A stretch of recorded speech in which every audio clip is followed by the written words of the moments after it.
আজানের সময় কোন কোন কাজ করা নিষেধ? আজানের সময় কি কি কাজ করা নিষেধ?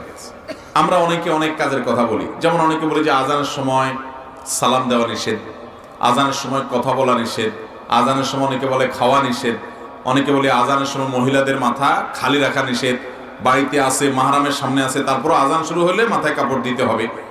মূলত আজানের সময় এরকম নিষেধ বলতে কোনো নির্দিষ্ট কাজের কথা কোথাও বলা হয় নাই। আজানের সময় একজন ইমানদারের কাজ হবে আজানের জবাব দেওয়া, মুখে মুয়াজ্জিন যা যা বলবে মুয়াজ্জিনের সাথে সাথে তা বলা, সাথে সাথে মানে একটু পর পর আল্লাহু আকবার বললে পরে আল্লাহু আকবার বলা, আশহাদু আল্লা ইলাহা ইল্লাল্লাহ বললে আশহাদু আল্লা ইলাহা ইল্লাল্লাহ বলা, এইভাবে হাইয়া আলাস সালাহ হাইয়া আল ফালাহ সমস্ত লা হাওলা ওয়ালা কুওয়াতা ইল্লা বিল্লাহ বলা, আর বাকিগুলো যা আছে তা বলা। এটা হলো মুস্তাহাব।